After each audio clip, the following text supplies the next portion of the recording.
आमिर राना 12 बरस के बाद सफेद हवेली जा रहा था। एयरपोर्ट पर इसके लिए 4 गाड़ियां मुंतजर थी। वो अगली गाड़ी में बैठा तो पीछे वाली गाड़ियों में से एक आगे आ गई और दूसरी 2 पीछे थी। उसके माथे पर अनगिनत बल पड़े थे। वह मुश्किल 2 घंटे का रास्ता कटा और जब वहां पहुंचा तो साथ ही ढोल की थाप पर मुलाजिमीन भंगड़े डालने लगे। अनार पटाखों से आसमान रोशन हो रहा था। ऊंची आवाज में गाना चल रहा था, सयोनी मेरा माही मेरे पाग जगावन आ गया। वो सर झटक कर आगे बढ़ा तो सबने उसे हार पहनाने शुरू कर दिए। वो अंदर आए तो बेबे अपनी बाहें फैलाए खड़ी थी। वो उनकी मेहरबान आगोश में समा गया। उसे चूमती जा रही थी और रोती जा रही थी। बस कर दे बेबे, अब हमें भी मिलने दे, उसकी माँ खतीजा ने कहा तो वो उनको छोड़े खतीजा की तरफ बढ़ा। फिर सबसे बारी बारी मिलने के बाद वो अपने कमरे में आ गया। वो फ्रेश होने के बाद सोने के लिए लेटा तो अरीहा जो उसकी गर्लफ्रेंड थी उसका फोन आने लगा। वो उठकर टेरेस पर आकर उसका फोन सुनने लगा। वो फोन बंद करके मुड़ने ही लगा था कि उसकी निगाह बाहर झूले में बैठे वजूद पर पड़ी जो कि वाइट ड्रेस में मलबूस था और इस वक्त वो उठी तो उसके सर पर टिका दुपट्टा उतर गया और उसके लंबे बाल पुश्त पर बिखरे हुए थे। वो जैसे उसके हुस्न से मैस्मराइज हो गया। वो सर झटक कर वापस आकर लेट गया, लेकिन पूरा दिन उसका खेतों में और लोगों से मिलने में गुजरा और रात को वापस आकर वो खाना खाने के बाद दोबारा से अपने कमरे में आकर आराम करने के गर्ज से लेट गया। कुछ देर के बाद उसे एकदम न जाने क्या सूझी। वो एकदम से उठकर टेरेस पर आया और उसने देखा तो झूले में आज भी सफेद कपड़ों में मलबूस लड़की बैठी थी। वो जल्दी से अपने कमरे से निकलकर नीचे आया और लॉन की तरफ बढ़ा और जैसे ही वो लॉन में दाखिल हुआ तो वो लड़की वहां से जा चुकी थी। वो मायूस सा होकर वापस पलटा तो सामने से आती खतीजा बेगम से टकराया। अम्मी, ये सफेद कपड़ों में मलबूस कौन लड़की है जो लॉन में होती है? आज भी झूले में बैठी थी और कल भी? उसने तजस्सुस भरे अंदाज में पूछा तो खतीजा उसे खोजती निगाहों से देखते हुए बोली, तुम्हें उससे क्या लेना देना? वो कोई भी हो, लेना देना तो मुझे वाकई कोई नहीं है। मैं तो बस ऐसे ही पूछ रहा था कि आपको नहीं बताना है तो कोई बात नहीं। वो कांधे उचकाकर बोला, वो वही है जिसको बरसों पहले तुम अपना नाम देकर यहाँ छोड़ गए थे। वो सर झटक कर आगे बढ़ रहा था। यह खतीजा बेगम की आवाज कानों से टकराई और वो एक झटके से मुड़कर उन्हें देखने लगा। वो लड़की अभी तक यहाँ पर इस घर में मौजूद है? आपको चाहिए था कि उसे उसकी जिंदगी जीने देती। मैंने पहले भी कहा था कि मैं इस रिश्ते को मानता ही नहीं। 6 साल की बच्ची थी जिसे निकाह का मतलब भी नहीं पता था और उसे मेरे पल्ले बांध दिया ताकि चाची का ननिहाल ले न जा सके। मैं इस रिश्ते को ना पहले मानता था और ना ही अब मानूंगा। वैसे भी मेरी जिंदगी में कोई और लड़की आ चुकी है, मैं उसके अलावा किसी और के मुतालिक नहीं सोच सकता। वो स्पार्ट लहजे में बोला, हाय रब्बा, क्या कह रहा है ये? इस बच्ची का क्या होगा? वो गुस्से से बोली, छोटे चाचू के 2 बेटे हैं, इनमें से किसी से ब्याह दे। वो इत्मीनान से बोला, वो तुम्हारे निकाह में है बेशरम इंसान, और तलाल मूसा का रिश्ता तुम्हारी दोनों बहनों से तय हो गया है, तो तुम अपनी ये बकवास अपने पास ही रखो। जब वापस लंदन जाओ तो ले जाना उसे, मेरी तरफ से मारकर फेंक देना, लेकिन एक बात कान खोल कर सुन लो, तलाल और मूसा मेरे दामाद बनेंगे। मैं अपनी बेटियों को किसी और वडेरों के यहाँ नहीं भेज सकती। अपने घर के बच्चे हैं तो अपने सामने अपनी बेटियों को रखना चाहती हूँ। बाकी वो तुम्हारी बीवी है तो मैं उसके साथ क्या करना है और क्या नहीं, मुझे कुछ लेना देना नहीं। जब वापस जाने लगो तो उसे साथ लेकर जाना। मैं अब उसे यहाँ बर्दाश्त नहीं कर सकती क्योंकि मूसा वैसे भी उसमें काफी दिलचस्पी ले रहा है। खतीजा ने कहा, तो प्रॉब्लम क्या है? मूसा उसमें दिलचस्पी ले रहा है तो आपको चाहिए कि उसकी शादी मूसा से कर दें। आप क्यों मायरा को उसके सर पर थोपना चाहती हैं? हर एक इंसान को अपनी पसंद की शादी करने का हक है। आप लोगों ने बड़े भाई जी की शादी पप्पो की राया से कर दी। वो अपनी क्लास फेलो को चाहते थे और अब यही हाल आप मूसा का करना चाहते हैं। वो मायरा से मोहब्बत नहीं करेगा, आप समझते क्यों नहीं? वो तल्ख लहजे में बोला, ये मेरे सामने मत बोलो। मोहब्बत पसंद ये सब ख्याली पलाव है और इसके अलावा कुछ नहीं। इंसान की जब शादी किसी से हो जाती है तो वो दोनों एक दूसरे के साथ रहने लगते हैं तो खुद ब खुद गुजारे हो जाते हैं, और वैसे भी जिंदगी में ये सिर्फ गुजारा करने के लिए ही आए हैं। खतीजा ने स्पार्ट लहजे में कहा तो वो झुंझलाता अपने कमरे की जाने पड़ गया। वो सोफे पर बैठता आज से 12 साल पहले में खो गया। वो 20 साल का था जब 10 बरस पहले छोड़ कर गए। اس کے چچا چاچی کی میتیں گھر لائی گئی اور ان کی ایک 6 سال کی بیٹی روما تھی، اور اس کے ننیال والے اسے لے نہ جائیں اسی لیے اس کا نکاح محض 6 سال کی بچی سے کروا دیا گیا تھا۔ ننیال والے دل محسوس کر وہاں سے چلے گئے۔ وہ ننھی سی گڑیا سے کھیلنے والی بچی کے سائے سے بھی بھاگتا تھا، اور جس دن بڑے ابا نے اسے اپنے ساتھ کمرے میں سلانے کو کہا تو وہ غصے سے پاگل ہو گیا، مگر بڑے ابا کے غصے کے آگے اس کی ایک نہ چلی، اور وہ ننھی سی روما کے اس کے ساتھ بیڈ پر سوئی اور اسے بھیا سمجھتی تھی۔ وہ اپنا نصیب کوستا، اور پھر جب وہ ہائر اسٹڈی کے لیے لندن گیا تو واپس آیا ہی نہیں۔ اب بیبی کی منت سماجت پر وہ ان سے 1 ہفتے کے لیے ملنے آیا تھا۔ وہاں اس کا ہوٹل تھا تو وہ زیادہ چھٹیاں نہیں لے سکتا تھا۔ وہ سرد آہ بھرتا واپس آ کر لیٹ گیا۔ پھر اگلے دن بڑے ابا نے انہیں ساتھ لیا اور روما کا ویزا لگوانے کے لیے اپلائی کر دیا۔ وہ تو صدمے سے پاگل ہو گیا تھا۔ دن گزرے تو وہ لندن واپس آ گیا اور روما کا ویزا 1 مہینے تک لگنا تھا، تو وہ یہاں آنے والی تھی، مگر وہ یہ بات اریحا کو کیسے بتاتا یہ سمجھ نہیں آ رہا تھا۔ کام کی مصروفیت کی وجہ سے اسے اریحا کو کچھ بتانا یاد نہیں رہا، اور جس دن اس کے ہوٹل میں ایک بہت بڑا ایونٹ تھا، اسے 1 دن پہلے بڑے ابا کی کال آئی اور انہوں نے کہا کہ کل صبح کی فلائٹ سے روما لندن آ رہی ہے، تم اسے ایئرپورٹ سے پک کر لو۔ اس بات کو سن کر اس کا دماغ جیسے معاف ہو گیا، مگر چار و ناچار اسے پک تو کرنا ہی تھا۔ تو اگلے دن صبح اس نے خود جانے کے بجائے اپنے مینیجر کو بھیج دیا۔ وہ خود سارا دن گھر سے باہر ہی رہا، اور رات گئی وہ جب واپس آئے تو کمرے میں اپنے بیڈ پر کمبل تانے وجود کو دیکھ کر ٹھٹک گیا۔ واٹ دا ہیل، یہ لڑکی میرے بستر میں کیا کر رہی ہے؟ وہ غصے سے بڑبڑاتا اس کی طرف بڑھا اور اس کے کاندھے کو ہلاتے اسے پکار کر بولا، اے لڑکی اٹھو یہاں سے اور جا کر باہر لاؤنج میں سو جا۔ کمبل ہٹاتے جیسے ہی وہ اٹھی تو وہ مبہوت سے رہ گیا۔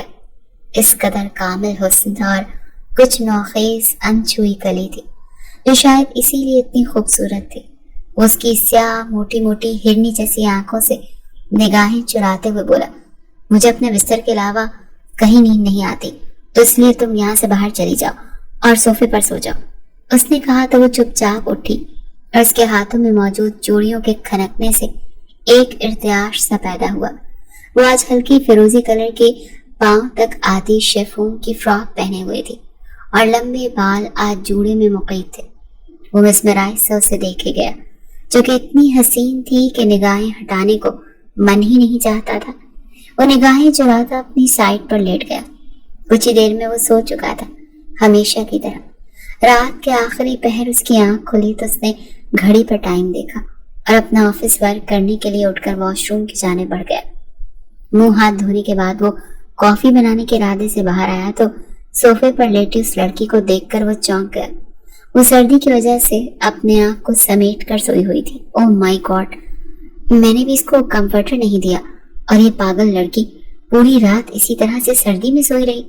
وہ تعصب سے سوچتا واپس گیا اور اپنے کمرے کے بیڈ پر پڑا ہوا کمفرٹر اٹھا کر اس پر اڑانے لگا تو اس کی آنکھ کھل گئی۔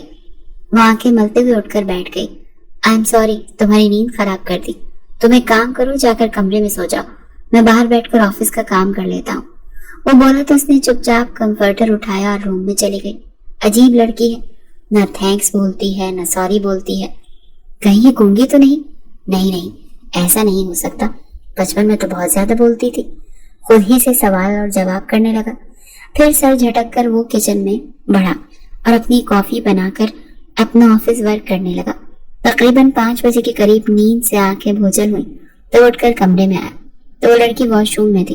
پھر وہ باہر نکلی تو بنا دوپٹے کے اس کا وجود دیکھ کر وہ اپنی نگاہیں نہیں ہٹا پایا۔ وہ اس کی نگاہوں سے گھبرا سی گئی تھی اور جلدی سے دوپٹہ اوڑھ کر اس کی طرف مڑی۔ یہ جائے نماز کدھر پڑے ہیں؟ اس صبح بھی میں نے ایسے ہی چادر بچھا کر پڑھی اور قبلے کا رخ بھی کنفرم نہیں تھا۔ اس کی آواز اتنی میٹھی تھی کہ وہ یکٹک اسے دیکھے گیا۔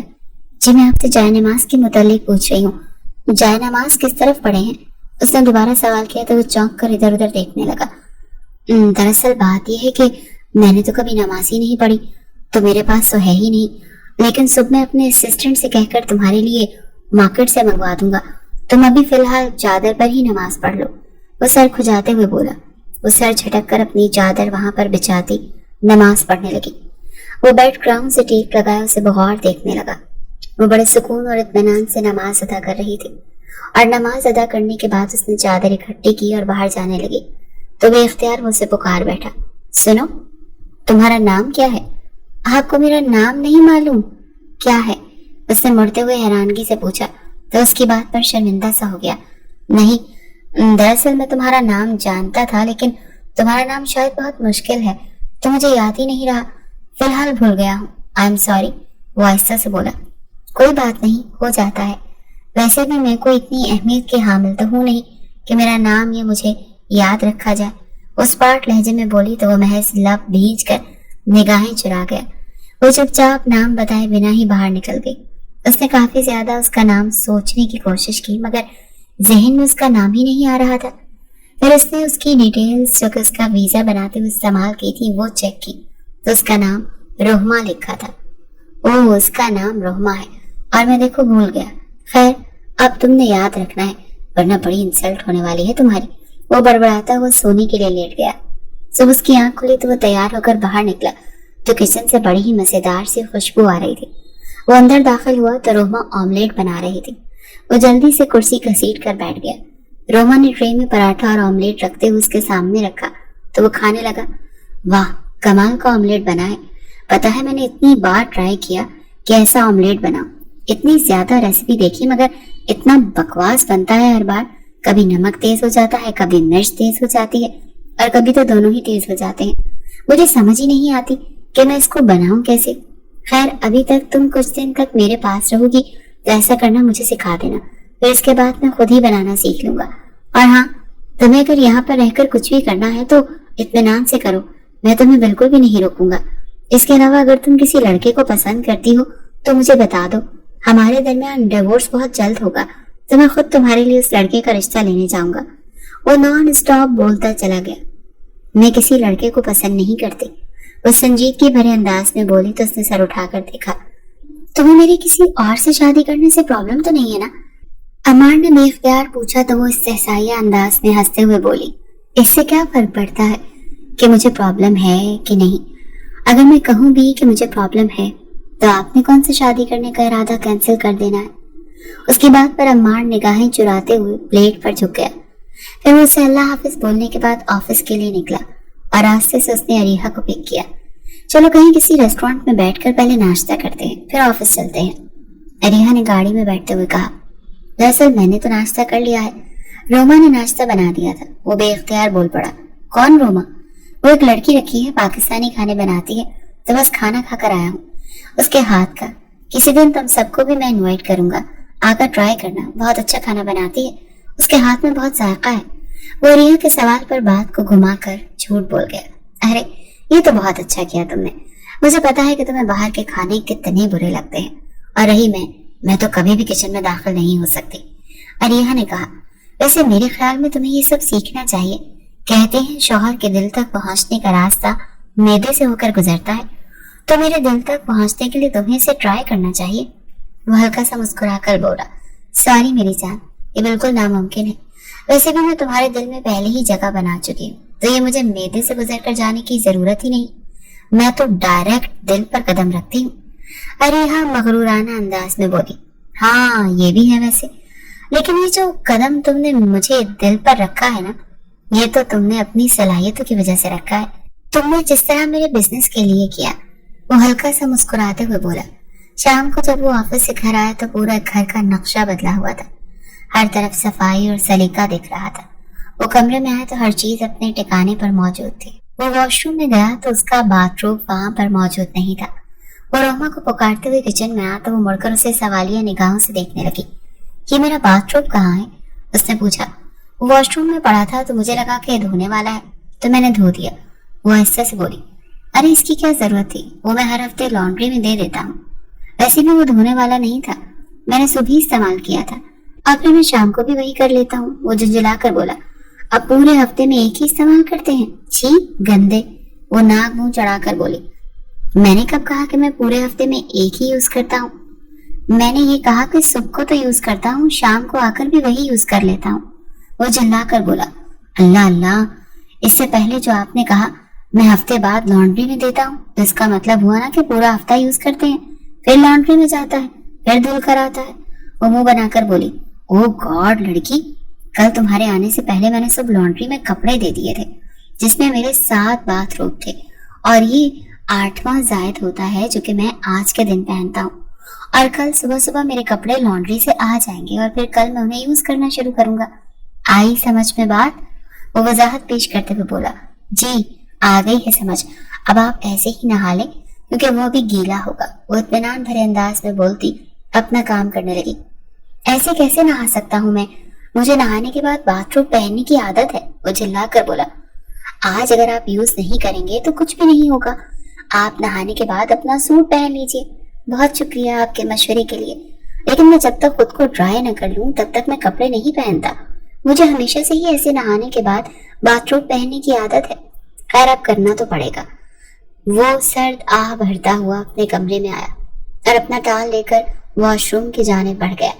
फिर वो फ्रेश होने के बाद अपना टाल बांधता अपने ध्यान में बाहर निकला कि वार्डरोब से अपने कपड़े लेकर पलटती रोहमा से इतनी जोर से टकराया कि उसे लेता जमीन पर ऐसे गिरा कि खुद पीठ के बल था और वो उसके ऊपर।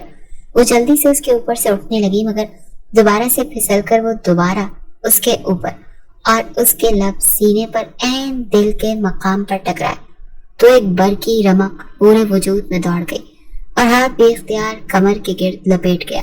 वो हड़बड़ाकर फिर से उठी, मगर उसकी कमर में हाथ होने की वजह से दोबारा से गिरी और अब की बार उसके लबों से लब टकराए थे। वो बेख्तियार उसके पहलू में गिरता, उसके बाजुओं को सर के ऊपर जकड़े उन्हें दस्तरस में ले गया। वो उसकी गिरफ्त में मचल रही थी। फिर हलक में उसके आंसुओं का नमकीन जायका गया तो वो आहिस्ता से छोड़ता पीछे हुआ। वो तेजी से जमीन से उठकर तकरीबन भागते हुए खुद को वॉशरूम में बंद कर चुकी थी। वो सर थामे सोफे पर बैठ गया। ओह माय गॉड, ये क्या हो गया था? ऐसे कैसे कर दिया मैंने? ये क्या सोचती होगी मेरे मुतालिक? वो खुद को कोसने लगा। फिर काफी देर के बाद वो वॉशरूम से निकली और बिना कुछ बोले बाहर निकल गई। वो कपड़े बदलता बाहर आया तो टेबल पर खाना लगा रही थी। वो कुर्सी घसीटता बैठ गया और हिम्मत करके निगाहें उठाकर उसे देखा तो उसका चेहरा रोने से सुर्ख हुआ था। रियली सॉरी, मैं ये सब नहीं करना चाहता था, पता नहीं कैसे हो गया। प्लीज तुम इस बात का कोई मतलब न लेना, इंसान हो, बहक सकता हूँ, वो आहिस्ता से बोला। उसकी बात के जवाब में बिना कुछ बोले मुड़ी और अपना खाना ट्रे में डालकर बाहर निकल गई। तौबा, कितना नखरा है इस लड़की का। क्या हो गया है? छू ही तो लिया ना, बीवी है मेरी, अगर छू भी लिया तो हर्जी क्या था? वो दिल ही दिल में कुढ़ते हुए सोचे गया। फिर खाना खाने के बाद वो उठा और कमरे में चला गया। अगले दिन जब आंख खुली तो वो काफी लेट था। उसने जल्दी से अपने कपड़े चेंज किए और अपना बैग उठाकर ऑफिस के लिए निकल आया। ऑफिस में भी वो सारा दिन अजीब सा बिहेव करता रहा और अरिया इस बात पर उससे नाराज भी हो गई क्योंकि वो उसकी किसी भी बात को ध्यान से सुन ही नहीं पा रहा था। और उसे मनाने के लिए एक रेस्टोरेंट में ले आया। सो क्या लोगी? उसने मेन्यू कार्ड देखते हुए पूछा। तुम ये सब छोड़ो और ये बताओ कि तुम्हारा ध्यान किधर है आज? तुम बिल्कुल भी अपने काम पर तवज्जो नहीं दे पा रहे थे। तुम्हारी प्रेजेंटेशन भी बहुत उलझी हुई थी। मिस्टर कारगिल इम्प्रेस ही नहीं लगे। वजह बताओ मुझे, अरिया ने मेन्यू कार्ड छीनते हुए कहा। यार कोई वजह नहीं है, बस सर दर्द है, बताया तो था तुम्हें। वो निगाहें मिलाए बगैर बोला। ओके सब छोड़ो, अब ये बताओ कि नेक्स्ट वीक जो पार्टी है इसमें हमारे रेस्टोरेंट की स्पेशल डिश पाकिस्तानी मांग रहे हैं। सो क्या बिरयानी बना पाएगी तुम्हारी वो नौकरानी? अरिया की बात पर वो चौंक गया। इतनी बिरयानी कैसे बनाएगी वो? अरिया वो छोटा मोटा काम कर सकती है यार, वो जल्दी से बोला। हमने वो बिरयानी सिर्फ मिस्टर कारगिल और उसके स्टाफ को सर्व करनी है। 2-3 किलो काफी होगी और इतनी तो वो बना ही सकती है ना। तुम जानते हो ना कि वो पहले ही तुम्हारी प्रेजेंटेशन से सेटिस्फाइड नहीं है। अगर उन्हें उनकी पसंद का मेन्यू ना मिला तो ये ना हो कि वो ये इवेंट हमें दे ही ना। सो प्लीज उसे कहो कि वो ये करे, अरिया ने कहा। चलो ठीक है, मैं बात करके फिर बता देता हूँ तुम्हें, वो अपनी कनपट्टियां दबाते हुए बोला। मुझे लग रहा है तुम्हारे वाकई सर में बहुत ज्यादा दर्द है, तो ऐसा करो कि जाकर आराम करो कुछ देर, अरिया ने कहा तो उठकर खड़ा हो गया। वो घर पहुंचा तो रोहमा हमेशा की तरह खुद को किसी काम में उलझाए हुए थी। वो किचन को चमकाने में मसरूफ थी। फिरोजी कलर की शॉर्ट शर्ट और शलवार के साथ दुपट्टा कमर के गिर्द बंधा वो स्टूल पर चढ़ी कैबिनेट चमकाने में मसरूफ थी। वो हल्का सा उसके पास जाकर घूंघारा तो वो डर कर पीछे को होने लगी तो उसका पांव फिसला اور اس سے پہلے کہ وہ گرتی اسے اپنی باہوں میں تھام گیا. اس کے گلے میں باہیں ڈالے اس کے بہت قریب تھی کہ اس کی سانسیں سانسوں سے ٹکرا رہی تھی. وہ آہستہ سے اس زمین پر اتارتا پیچھے ہوا تو وہ جلدی سے اپنے کمر کے گرد لپیٹا دوپٹہ کھولتی شانوں پر لے گئی. یہ سب کرنے کی کیا ضرورت ہے؟ ہفتے کے بعد وہ کام والی آتی ہے، تم اسے سب بتا دینا، وہ کر لے گی. اس نے کہا. اسے اگر کرنا ہوتا تو بنا کہے بھی کرتی. اتنا گند ہے آپ کے گھر میں، مجھے تو دیکھ کر ہی الجھن ہو رہی تھی. کوئی چیز کسی جگہ پر نہیں ہے.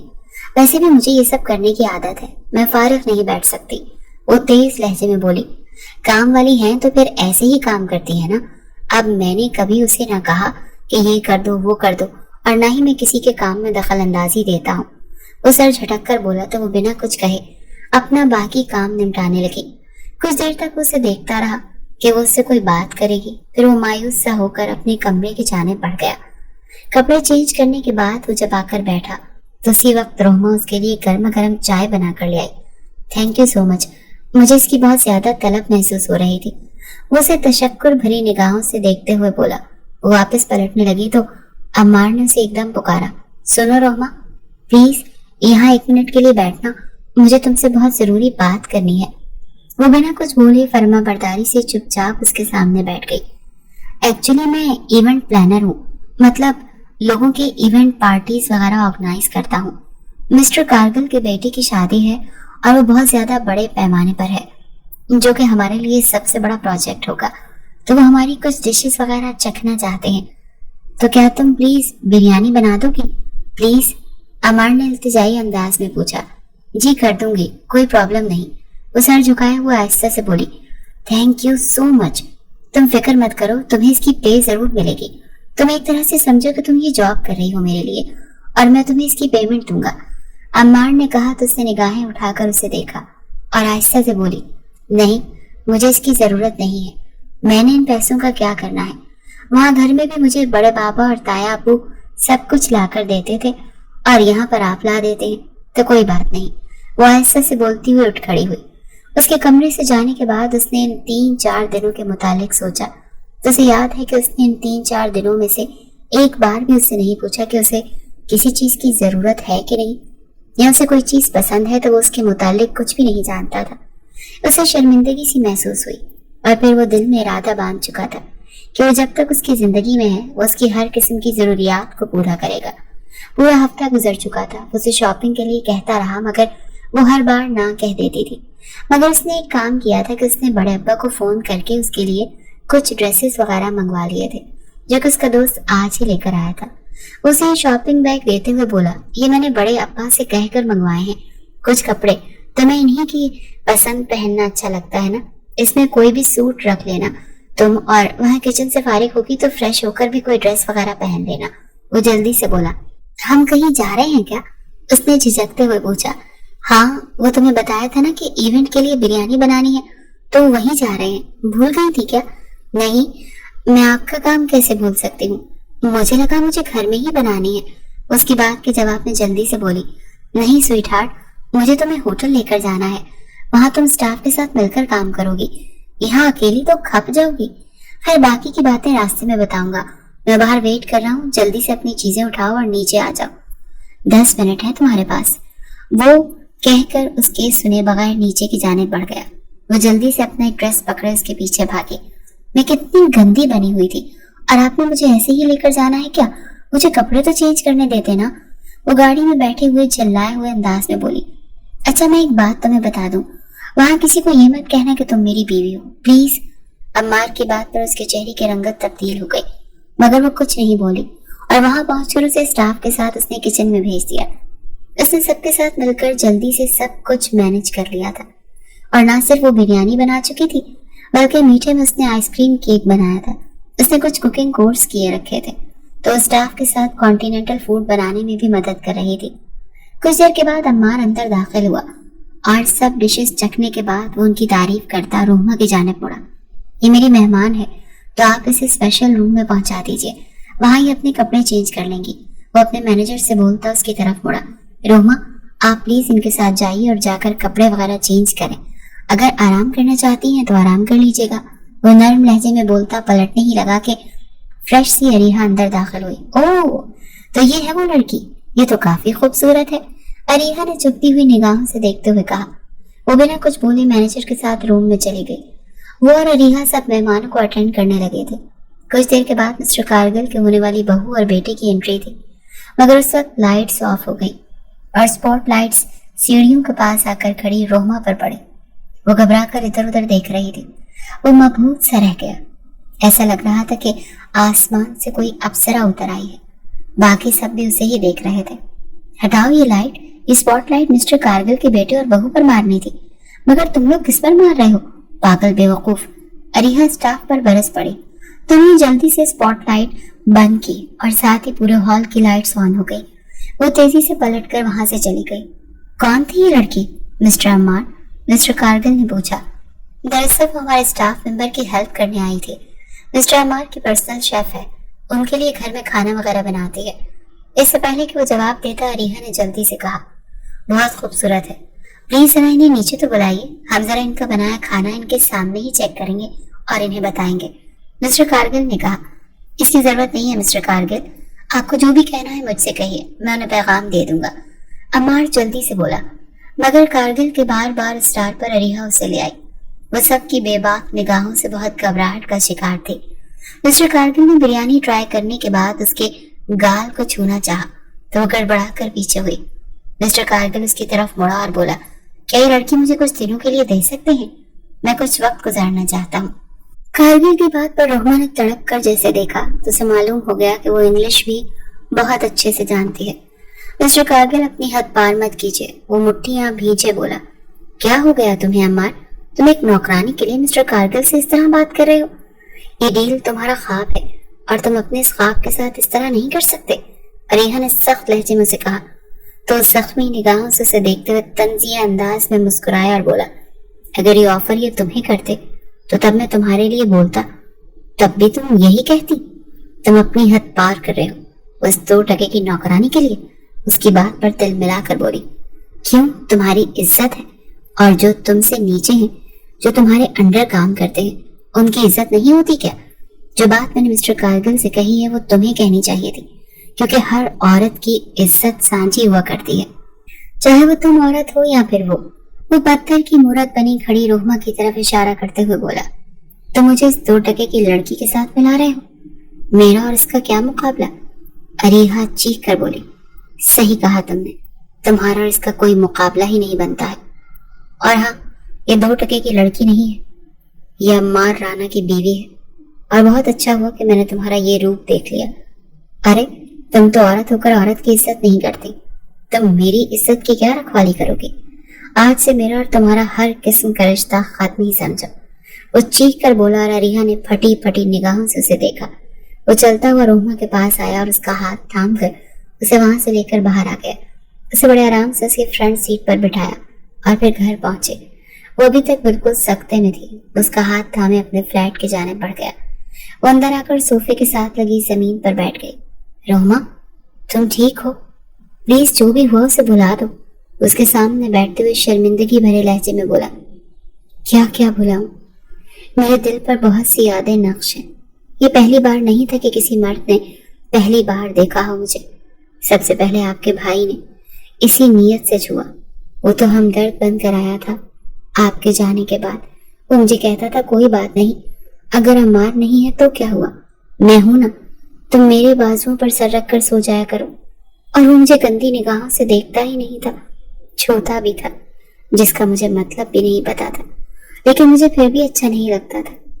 मैं जब 10 साल की थी तो वो बहाने बहाने, प्लीज आगे मत बोलो, वो बात काटते हुए कानों पर हाथ रख के चिल्लाया और आंसू आंखों से निकलते बियर्ड में जज्ब हो रहे थे।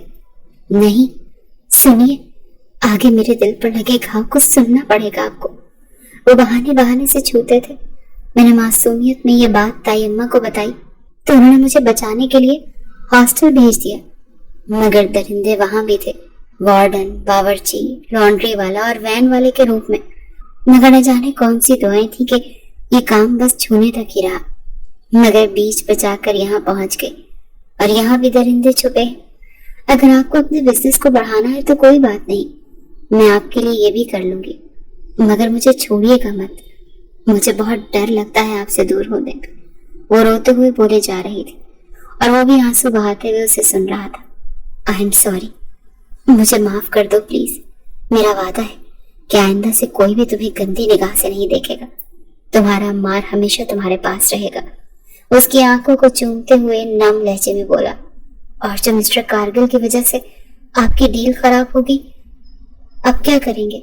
छोड़ दूंगा सब कुछ और चला जाऊंगा तुम्हें यहाँ से लेकर जहाँ पर तुम्हारी कोई भी तल्ख याद है। मेरा वादा है आइंदा से कभी भी तुम्हें खुद से अलग नहीं करूंगा।